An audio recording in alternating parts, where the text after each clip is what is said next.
Assalamualaikum warahmatullahi wabarakatuh. Kami dari kelompok 3 ingin mempresentasikan hasil kerja dari kelompok kami, yaitu teori bilangan dan kriptografi pada bab 4 matematika distrik dan penerapannya. Nah, ini untuk anggota kami. Next. Nah, ini untuk pengantar bab. Yang pertama itu teori bilangan, number theory, yaitu mempelajari sifat dan hubungan antar bilangan bulat. Konsep ini menjadi dasar bagi kriptografi modern. Dalam kompetisi, teori bilangan digunakan untuk keamanan data, algoritma, dan jaringan komunikasi. Kemudian fokus bab ini operasi bilangan bulat modular, aritmatik, dan penerapannya dalam kriptografi. Next. Nah, untuk selanjutnya yaitu tujuan pembelajaran, yaitu memahami konsep pembagian dan aritmatika modular. Kemudian yang selanjutnya menjelaskan presentasi bilangan dan algoritma dasar seperti including algoritmatik. Kemudian mengidentifikasi bilangan prima dan menentukan greatest common divisor. Kemudian menyelesaikan persamaan kongruensi. Kemudian yang kelima yaitu menjelaskan penerapan kongruensi dalam sistem digital. Kemudian memahami prinsip kerja dasar kriptografi klasik dan modern. Nah, untuk selanjutnya akan dilanjutkan oleh teman saya. Pada saat ini kita akan membahas tentang divisibility atau keterbagian. Definisinya adalah sebuah bilangan bulat A dikatakan membagi bilangan bulat B jika ada bilangan bulat C, sehingga B sama dengan A kali C. Artinya ketika B dibagi dengan A, hasilnya harus berupa bilangan bulat, tidak boleh ada sisa. Ketika menuliskannya dengan simbol A garis miring B, dibaca A dibes B atau A membagi B.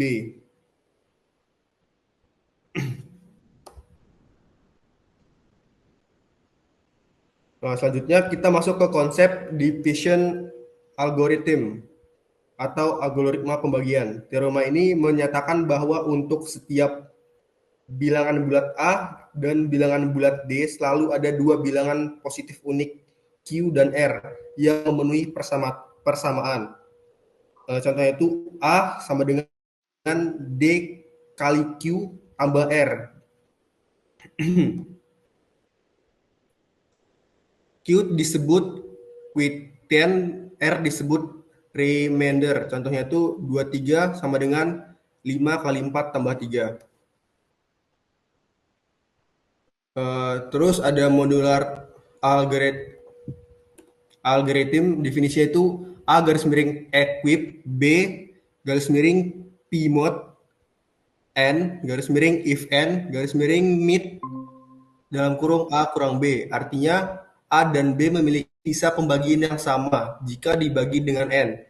Contohnya 38 equip 14 P mod 12 karena 38 kurang 14 sama dengan 24 sama dengan 12 garis miring time.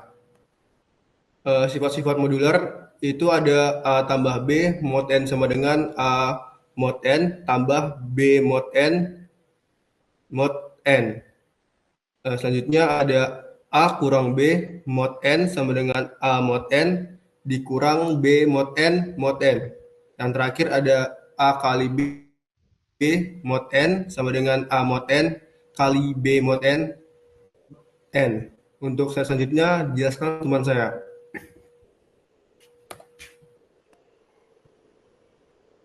Nah, selanjutnya itu ada representasi bilangan.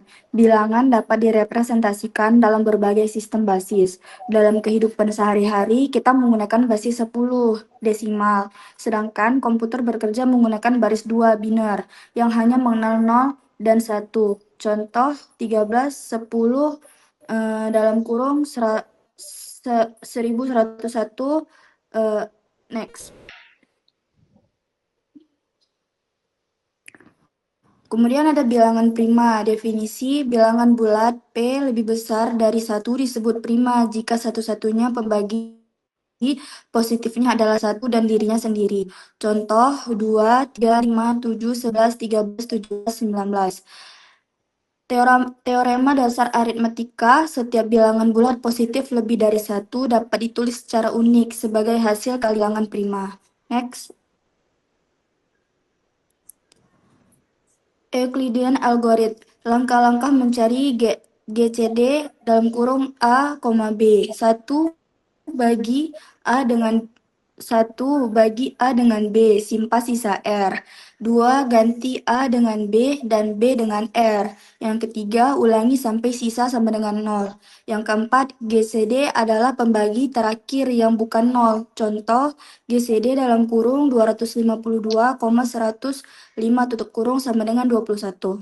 Next. Linear congruence. Bentuk umum A dikali B dalam kurung mod M. Solusi ada jika dan hanya jika GCD dalam kurung A, M 6. Contoh 3 kali sama dengan 1 dalam kurung mod 7 X sama dengan 5. Selanjutnya akan dilanjutkan oleh teman saya.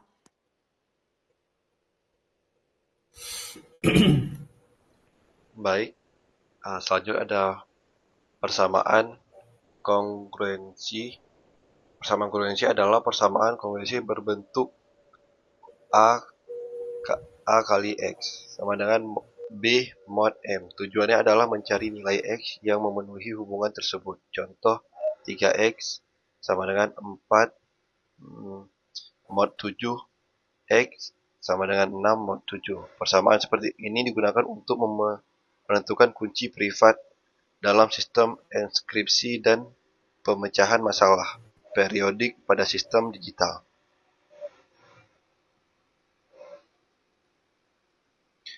Lalu ada penerapan kongruensi. Kongruensi digunakan di berbagai bidang digital, yaitu ada sistem verifikasi seperti ISBN dan nomor kartu kredit. Lalu ada algoritma hashing untuk melindungi data, pseudo-random number generator dalam game atau enskripsi. Lalu dengan memanfaatkan kongruensi, sistem digital dapat memeriksa dan mengamankan data dengan cepat.